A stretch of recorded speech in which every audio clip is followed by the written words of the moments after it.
What's going on, everybody? Welcome back to the Landry Hat podcast powered by FanSided. I am your host, Zach. You can listen to the Landry Hat wherever you get your podcasts. And if you're watching this here on YouTube, please make sure you like this video, hit that subscribe button so you don't miss a single Cowboys episode. And on today's episode, you guys here on YouTube, you know who it is.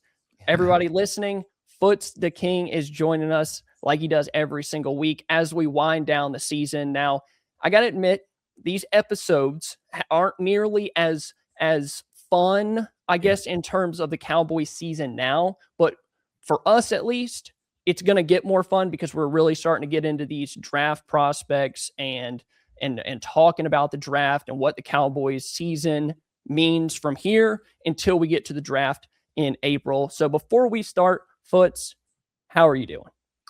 Zach, man, we're recording this on New Year's Eve, bro. It's always good to catch up with you. We said, hey, let's just jump on, let's record, and then we're talking offline for almost an hour just about life. So life is good, man. God is good, man. I was in a funk last week with this team because just full transparency, you just think about the team, you're like, man, we went through a whole year, and I think me and you kind of spoke about like, we felt like George Pickens and Ceedee, talking about this before the year, we knew that would mesh. But then we just had no idea that this defense would be this bad. And I think it's players and coaches. I think it's both.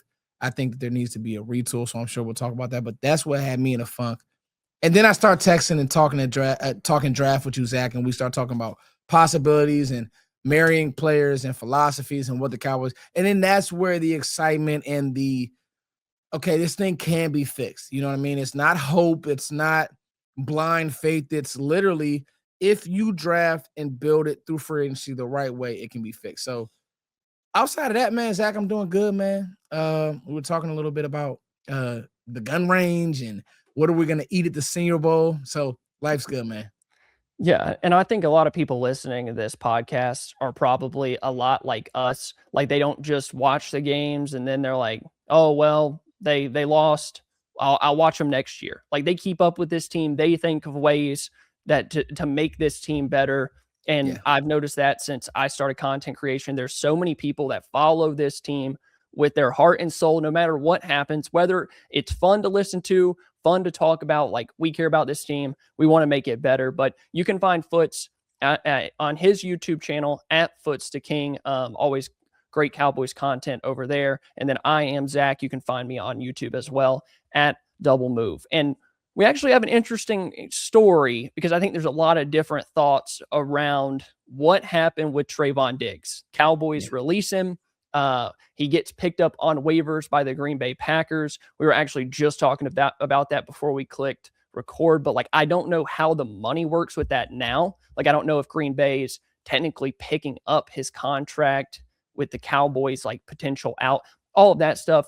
Regardless, they get a corner. Their secondary is not very good. But the truth is, Trevon Diggs wasn't very good this year. Like Brian Schottenheimer was talking about, when they moved on from Micah, they had an entire team meeting talking about why they made the decision. They felt like they had to explain to the team why they made the decision.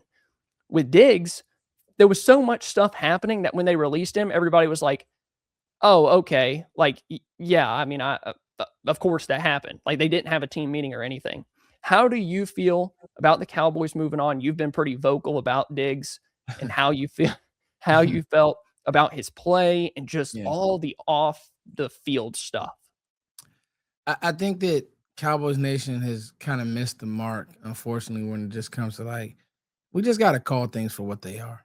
Like, there was literally smoke this offseason, and everybody act like there wasn't a fire. There's smoke about him not wanting to rehab.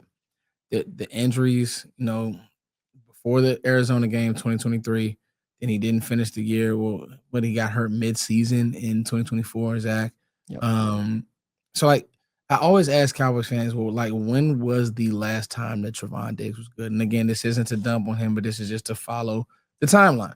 Okay, so you're following the timeline. All right, he had a problem with rehabbing here. Okay, so that's check one. All right, so that, and then you get to training camp and it's woe is me, and you're meeting with Steven and you want to hold court and you and Michael wanted to have your own press conference. Okay, that's check too.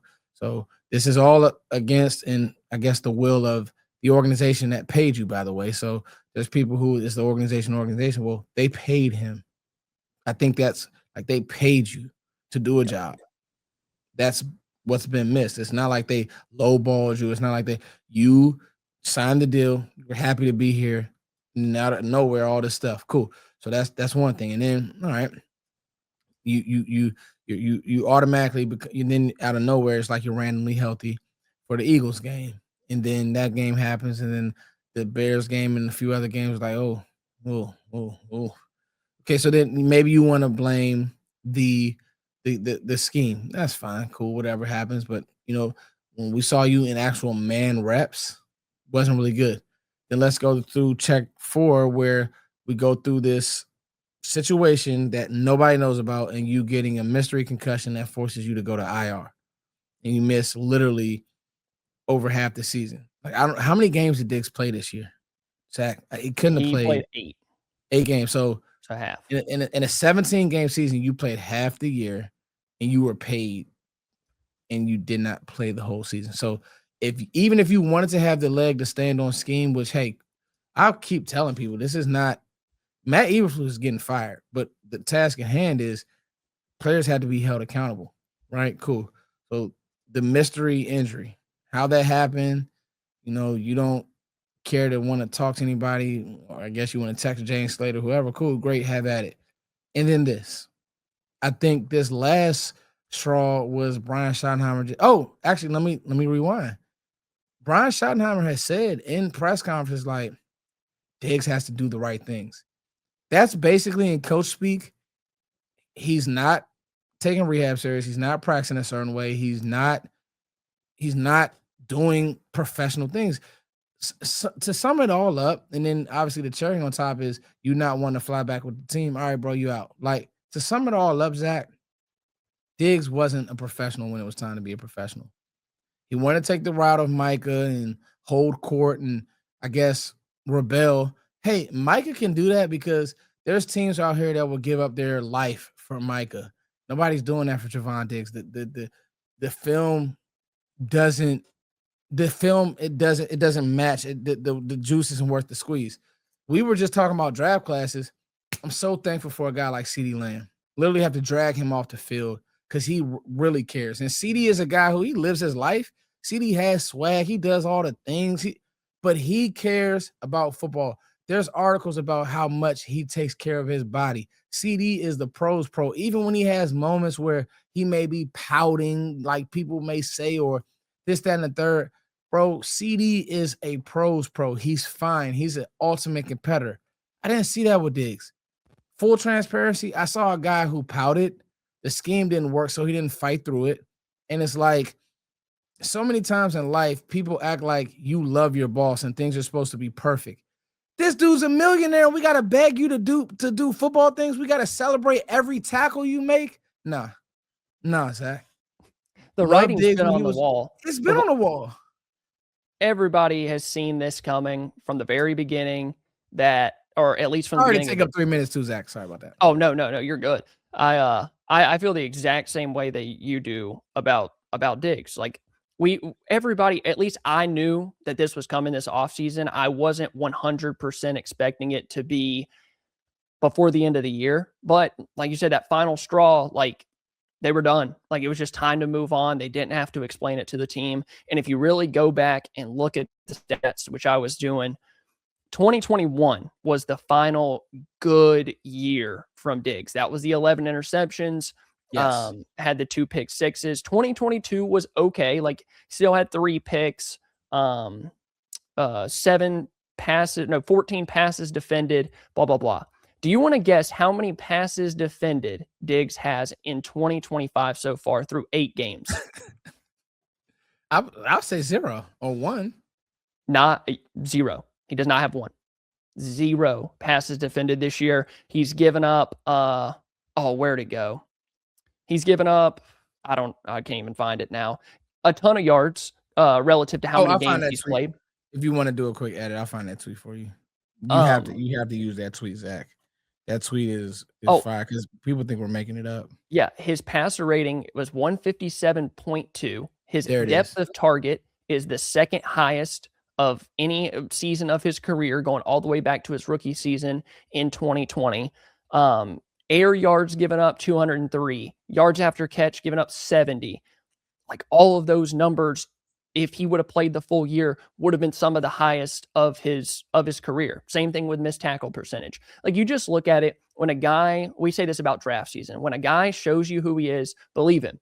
Like he's 27 years old. He plays a position where he is literally chasing around the most athletic guys on the field, 20, 21, 22-year-old receivers that are running 4.3. Like it's getting towards the end. Like he didn't want to rehab. He didn't want to do it with the Cowboys organization. He pretty much tried to throw it up in their face that that he was ready after they took the $500,000. Like, oh look, I went and rehabbed on my own. Well, then he got hurt again, and he still missed half of the season. So it's like it's been on the wall. We all knew this was coming, and we've kind of talked about it before, but I think it's evident now what Dallas is going to have to do in the draft now. 2 first-round picks. I want to hear your thought on this. Dallas is going to have to draft a corner. Now we have Revel. Bland, I think, needs to move back inside. That was where he's a little bit better. Seems like his confidence has kind of waned the more he's had to play on the outside and kind of just fill the gap there. They have Revel. Kalen Carson, I thought, played good at times, but he's not that guy. Like you don't want to go through a full season because he hasn't even proven he can go full season. Yeah. But how do you feel about the Cowboys marking cornerback, whether that be in free agency and then drafting one, or just going into the draft being like, we got to get one in the first round? I think you're going to have to really do your research and look in the first round, Zach. I think when it comes to like free agent corners, I think trying to build your defense around, because it really is one of the building blocks of your defense, right? Defensive end, your D tackle room is finally set. And then you look at the cornerback position and having a true lockdown guy or a guy with real pedigree, it's important. I see a lot of people falling in love with the linebacker position. We have all offseason to talk about that. But losing Diggs, he was going to be gone anyway, but the overhaul is going to be real. Jerry spoke the other day, and one of the things he said that he was confused about was, why does the secondary look this bad? Well, I'm going to tell you why. 50% defensive coordinator could have did better, but then the other 50% is the personnel just isn't great. And we've talked about the importance of this draft, Zach, is you hate to put that amount of pressure on this draft, but you need to have an outlined, detailed reasoning why you want said corner, whatever that corner is, or whoever that DB is. And the reasoning needs to make sense with whoever's going to be calling your defense. And the reason why is because, hey, you don't want to go into a situation where you get another man specific, or, Diggs was crying, hey, that was cover 2. And cover 2 is a coverage. Why can't you play it? Because it's cover 2. There's teams that play a lot of cover 2. The scheme that he's going to, Jeff Hafley plays a lot of zone. You know what I mean? Like there's so many, and these are the low-hanging fruit conversations that just really perturb me because, hey, Zach, teams play zone. The defensive coordinator that everybody is throwing a party for, Brian Flores, he plays a lot of zone. A lot. Just because you see pressure doesn't mean that there's not zone on the back of it. Just doesn't mean that there's not Harrison Smith running to a spot or his linebackers dropping the spots. He actually has a way more complicated playbook than Matt Eberflus ever had. He needs smart players. The point is, these are the questions that you need to ask yourself as you start having these draft conversations. I look at the Texans, right, Zach? They go out, they get a Lassiter. They go out, they get a Stingley. They go out and they get the safety from USC. They go out and get a Jalen Petrie. The secondary matches. It makes sense. These are all guys that could tackle. These are all guys that could play off man and some man, and Stingley could just take away an amazing receiver. Like, there's a why for why they did things. You know what I mean? And we get so passionate about it, Zach, because they're not just panicking and saying, hey, draft a guard, draft a tackle. No. Whoa, hold on. They let their best tackle go and said, "Nah, we know that we are going to win with this defense." So I say all that to say, Zach, a real plan needs to be put in place for this defense because it's not all coaches. All those players make a lot more than the coaches, and they've all been here a lot longer than the coaches. If anything you want to blame Eberflus for, blame him for the guys he brought in. But Diggs was here. Diggs was paid to be better, and he wasn't. The need is corner, and it's diresome. It's a tragic need, Zach. Tragic.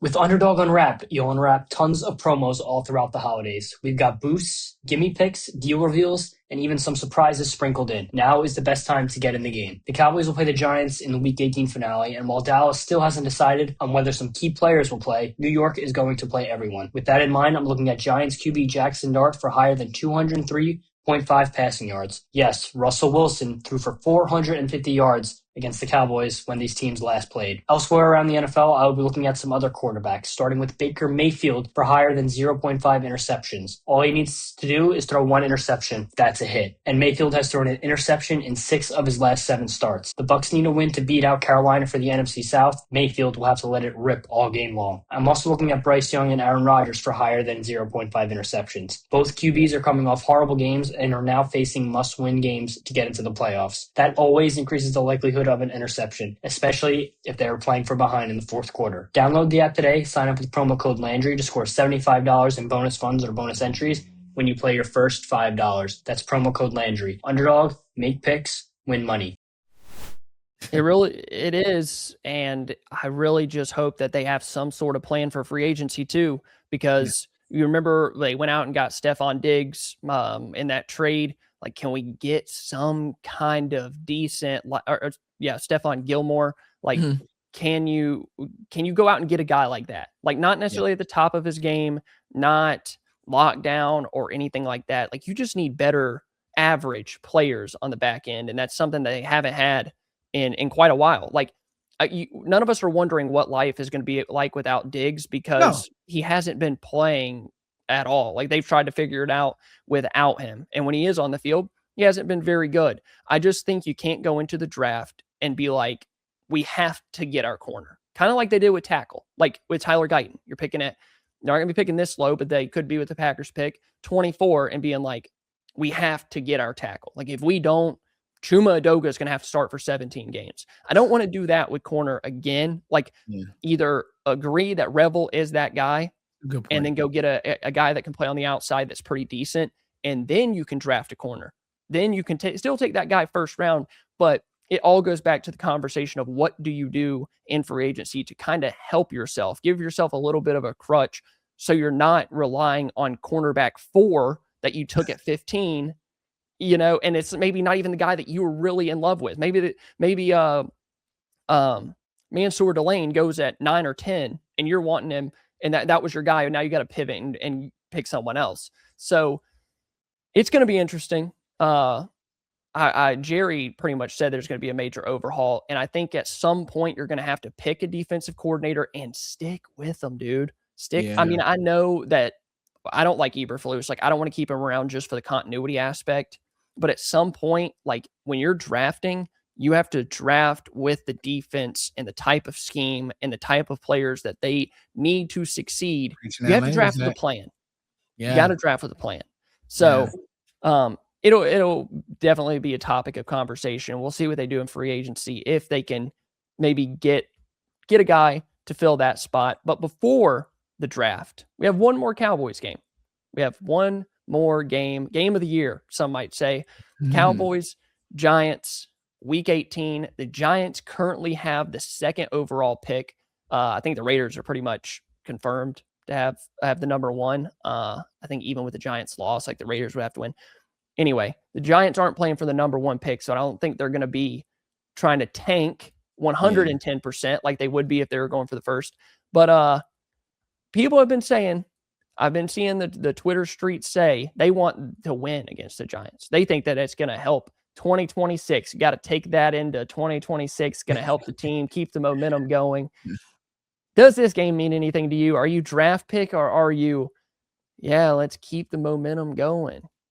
It's interesting, Zach, because Shotty's message has been like, that attaboy.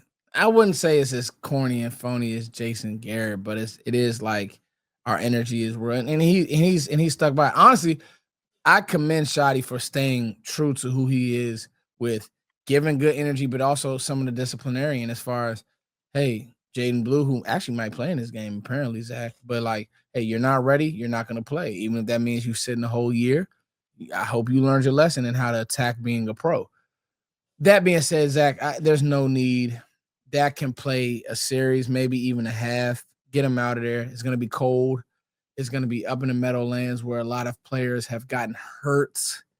You're playing against guys who have nothing to lose. So these guys aren't like pros. Like they're not. And so the last thing you want is for your quarterback to get hurt and next year be in flux over a meaningless game, Zach.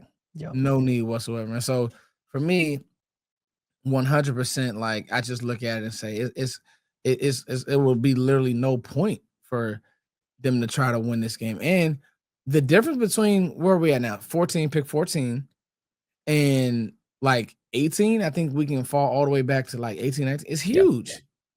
Yep. Huge. Like we talking about corners, and that's the difference between getting the 1A, 1B versus like maybe you got to reach, maybe you got to get the best linebackers. Like, is that really your need? So, and it goes back to like, yeah, you now have you need to be doing the homework, but why even put yourself in that situation? Let Joe Milton go be great. Let him throw a few touchdowns, throw a few interceptions, lose the game. It's no point.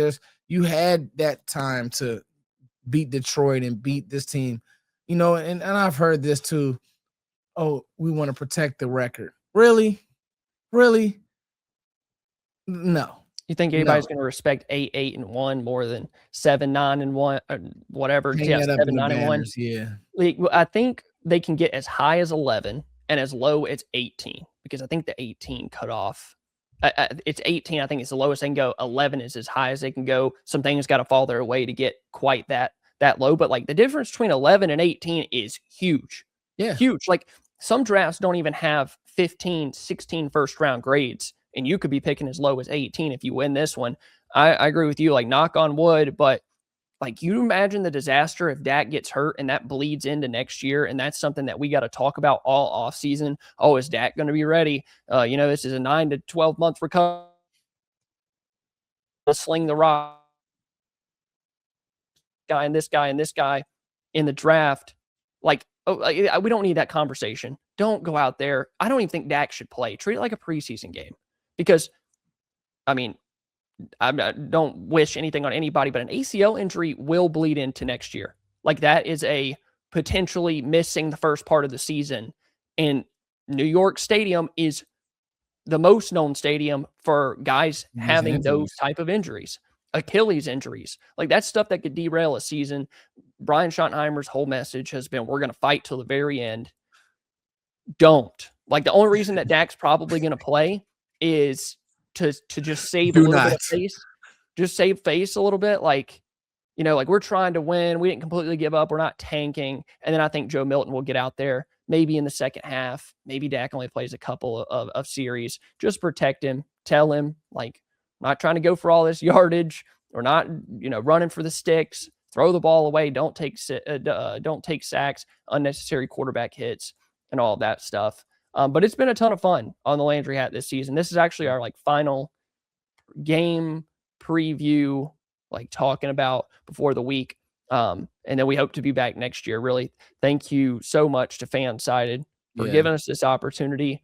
But hopefully this will be out before the New Year's. But what's been your favorite Cowboys moment of this year, of this season? Like a specific game or moment or just something like that? I would have to say George Pickens versus the Packers. Game was just a masterpiece by him, by Dak. The pressure he was getting. Another point to add on to what you said about Dak not playing, Zach, he took a lot of hits in that Commanders game. Yeah, he did. You just kind of you know what I mean? Yep. So, but I would say George Pickens versus the Packers. He was lights out, man. They had no answer. Really, if I can be honest, he's been my favorite player to watch this year. Don't really think it's close. This is coming from a guy who loves Ceedee Lamb, bro. Like, and Ceedee's had a good year. I think the people have kind of discredited because the drops were a little extreme at times. But CD's still him. He still moves really well. He's still super dynamic. But it's just something about George Pickens' swag. I think that they'll get that done. I think that he's going to be here. We didn't even talk about that and him having David Mulligetta as a agent and all that. So get ready. Hopefully we don't have to do too much of that back and forth. But I think Pickens Pickens is different. He's much different. I think he's more the hothead, loose cannon. I don't think that he's a defiant teammate. It's weird. Like Pickens is just in the moment. If I'm feeling the energy, I'm gonna do something like go jump on a pole. I may punch you in the face. I may, grab you by the face mask and get a 15-yard penalty. But I don't think that he's a headache around the locker room. And even if he is, he's a headache that you deal with because he's 24 and he has not even reached. He has not reached his potential, and that's the scary part. He hasn't, bro. That's what's crazy is I'm with you. 92 catches, 1,400 yards, 9 touchdowns at 24 years old, going into contract number 2. Like, I agree. I don't think he's good, Zach. He's so good. He had a 100-yard game against Green Bay. Following week against the Jets, didn't really have to do that. Comes back against Carolina, 9 for 11, 168, 1 touchdown. Against Vegas and Philly and Kansas City. Like, the dude has helped you win and kept you in a ton of games. Yes. And I don't like the whole, well, how are you going to pay Pickens and fix this defense? It's 100% doable. This is the window. You have 2 legit wide receivers. You have your quarterback. Dak played good all year long. He can't score 40 a week. That's why the record is what it is. But you have those 2 guys. The offensive line is stable enough that I think you can get by with it. It's not going to just get you killed every single week. Now go use that money, go use those draft picks to fix the defense because your weapons on the outside offensively are plenty good enough. I'm with you. Favorite player to watch this year, George Pickens, 100%. That Philly game was a lot of fun. Like just sitting back all night, like just mad. Like, okay, here's another one of those, 21-0. And then Dallas comes back and wins 24-21. So there's been some memorable moments, in a season that wasn't a ton of fun, like in the grand scheme of things. And a forgettable season. It really is. Like, man, I'm just looking at this, like the Denver game and the Green Bay game, like even scoring and tying 40-40. Like I remember us hopping on here and I'm like, dude, I would almost have rather them lose because of how empty it felt to watch a football game and it literally not matter. Like no one won. Yeah. Like no one won.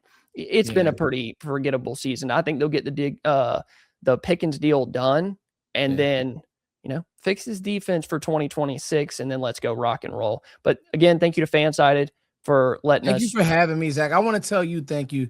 Chat, make sure you guys give claps to Zach, bro. He's a hard worker. Hosting this, doing his channel, me bugging him, Zach, let's do some content, bro. Let's work. Me and him are getting ready to load up for the Senior Bowl. But I just got to give Zach flowers, man, while you can smell him. That dude, man, he's definitely so many people stopped me. I got stopped in Gold's Gym the other day and was like, bro, you and Zach's work is incredible. So the fact that his face is getting around Cowboys Nation, bro, you got it, man. And thank you for having me on this channel because Zach runs FanSided for the Landry Hat.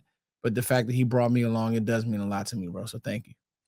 Thank you. There's literally no one else that I would want to talk Cowboys football with every single week, like good or bad. I know that me and you can get on here, talk Cowboys football. And 2025 has been, just another great year. Like we're doing draft this year. We're going to the Senior Bowl, like you said. I'm excited for what 2026 holds. Thank you. Thank you to FanSided Foots. Thank you for getting on here and talking Cowboys with me every single week. And thank you to everybody that's subscribed, listen to the Landry Hat audio, YouTube, wherever you get your podcast. We'll see you guys after the Cowboys season in 2026. Bye.